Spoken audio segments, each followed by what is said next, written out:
Next fund. Learning Objective 18-2, make calculations and record journal entries for the capital project funds.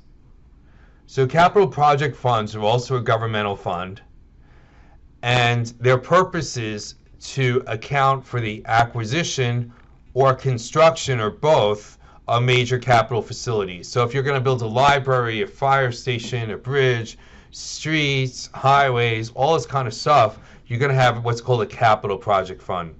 And you're going to keep all of the money separately in this capital project fund. And the project itself is going to be run out of the capital project fund rather than out of a general fund. So you're going to use the modified accrual basis of accounting, just like you use in other general funds. You don't record any fixed assets, depreciation, long-term debt. There's no long-term assets here at all. There is no budget. There's usually no budget in a capital project fund, but there can be one. There probably should be one. They would have one on paper, but it's not going to go into the ledger. I mean, you can't really do a capital project without having a budget, right?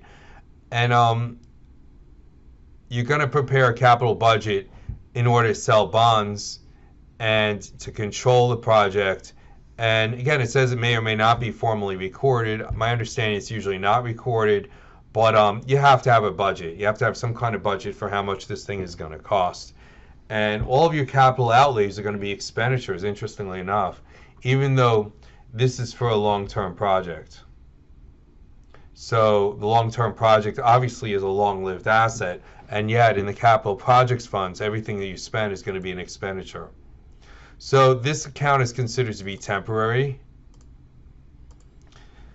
And when you're all done, it's going to be closed. The costs will be recorded in the general current asset, general capital asset, general long-term liability ledger. I understand it's not always really called a ledger, it's called an account group. And but all the money that you spend is going to be expenditures, and the inflows will usually come from bond sales that you're borrowing. Let's talk about this GCA GLTL just briefly, and then we'll do an example. Again, governmental funds only have current assets and liabilities. In other words, assets that are expendable, liabilities that are likely to be paid out of the expendable assets. So other funds, enterprise funds, trust and agency funds, are going to have long-lived assets. So where do the assets go?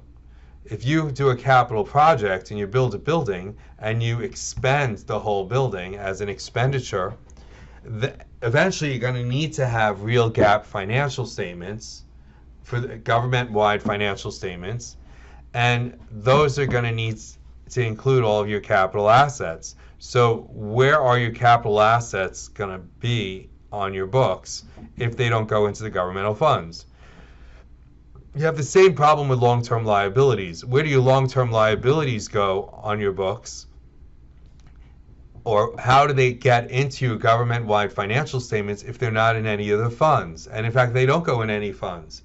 And they go into what's called the GCA, GLTL. They call it a general ledger. I've seen it called the account group. So GCA would be for capital assets that are not listed elsewhere. And general long-term liabilities are for long-term liabilities that are not recorded elsewhere. And these would relate to the government funds. Now you'll see that later on, when it comes to enterprise funds and trust and agency funds, there we can keep capital assets and long-term liabilities on the books. So Salt City's building an addition to its courthouse, and it's going to cost $120,000, and they're going to borrow the money, most of the money at least. So they're going to issue debt with a par value of $100,000, interest rate at 10%, issued at 102, which would mean, if you remember this from intermediate accounting, that they're going to get 2% more. That's what that would mean. In other words, they're going to be issued at 102, it would mean they get 2% extra as a premium. If it was something like 97, that would mean that they would sell it at a 3% discount. So they receive 102,000, that's 100,000 plus another 2%. And these bonds need to be paid off over 5 years with annual payments of $20,000. And the first payment is due December 31st, 2022. They're also going to fund this with a federal grant of $10,000 and an interfund transfer from the general fund of $20,000. So let's first issue the debt. I'm not putting down dates because we don't exactly know what dates everything happens, but obviously you would put in dates. I'm going to debit cash for $102,000. That's the amount of money received. And then I'm going to credit other financing sources, bond issuance, for the face value of the debt, $100,000, and then other financing sources, bond premium, for the additional $2,000. And here I'll write explanations today to issue bonds. Then I'm going to transfer, this is just standard procedure, I'm going to transfer the extra $2,000 to what's called the debt service fund. So that journal entry would be other financing uses, transfer out to debt service fund. And that may just be a provision of the debt agreement that says that any additional money you receive above $100,000 needs to be placed into the debt service fund. And obviously credit cash for $2,000. DSF is debt service fund. Next, I'm going to receive my federal grant, so I debit cash for $10,000 and credit revenue, that could be a revenue item, federal grant,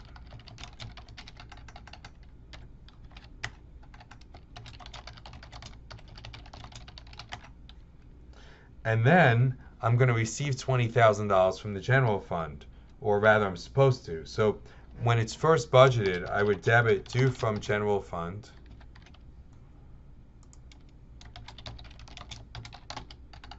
for the total value, that would be $20,000, and credit other financing sources,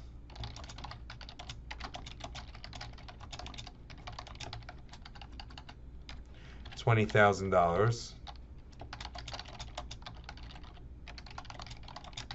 And then you call the guy in the main office or the guy at the next desk and you say, hey, can we have that $20,000?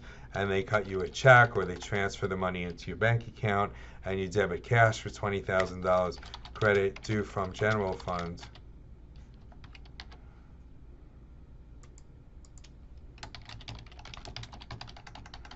For $20,000. And that sets everything up. Now the next thing to do is to start spending money and have this contract. So we enter into a construction contract for $110,000, and everybody knows what you do there. When you enter into a contract, that means it's time for an encumbrance. So debit encumbrances and budgetary fund balance assigned for encumbrances. And that would be for the amount of the contract, $110,000.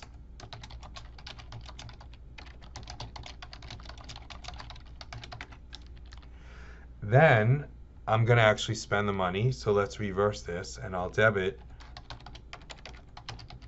budgetary fund balance. Remember, this is a governmental fund for encumbrances. Credit encumbrances, $110,000.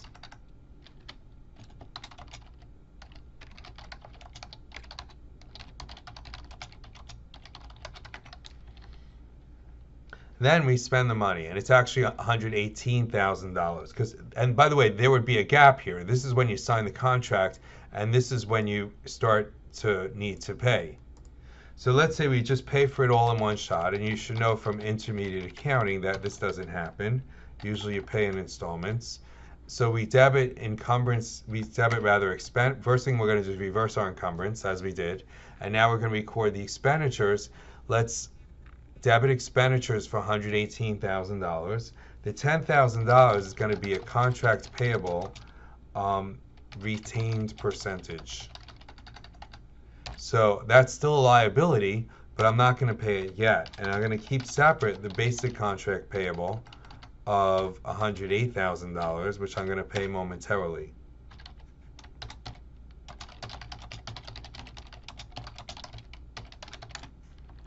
And now I'm going to record the voucher. Oh, let's do the additional purchases first. Expenditures. This is for the courthouse additional purchases. I don't know what it is. It's probably furniture. $6,000 credit vouchers payable. And then there could be a debit later on when you're going to pay the vouchers payable. I'm trying to see if we're going to pay it in a moment.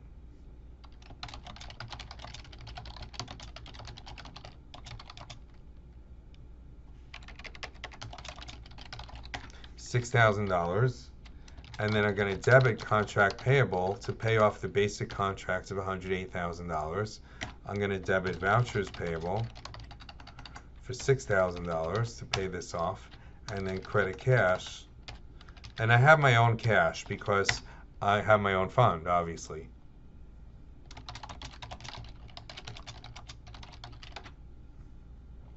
So there you go. There would be your basic journal entries. And it's worth it to go over closing entries here.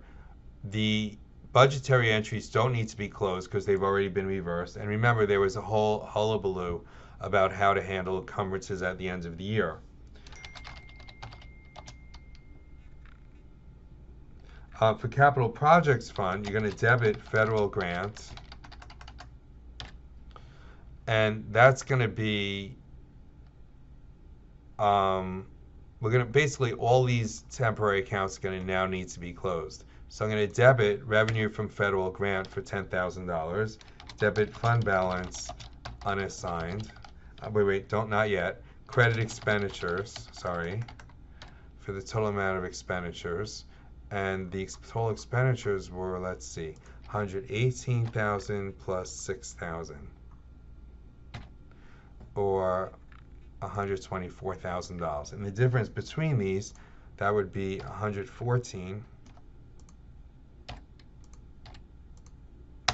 is going to be a debit to fund balance unassigned.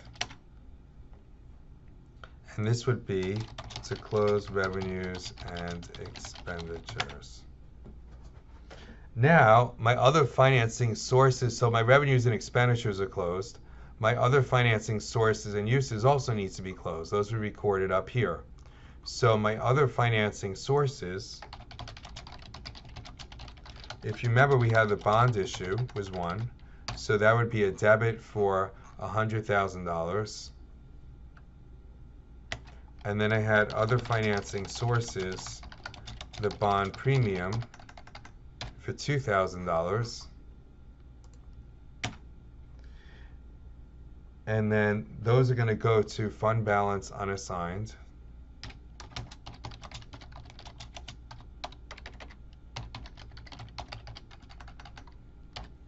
For $102,000.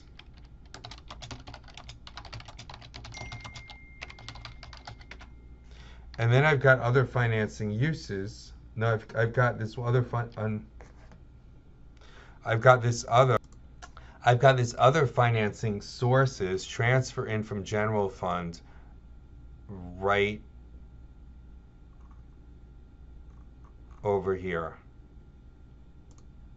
So these can really be all done in one entry. I don't know why they're doing it in two. That's kind of what I'm stumbling over here. Transfer in from general fund. That was, and then I always get the question, well, what about a test? Yeah, on a test, you do it your way. You can mix these entries, do it one, do it as two. Debit, credit, other financing source uses. And that is transfer out to DSF for $2,000. And the difference between these of $18,000, rather of $18,000, is going to be a credit to fund balance unassigned. And those would be your closing entries.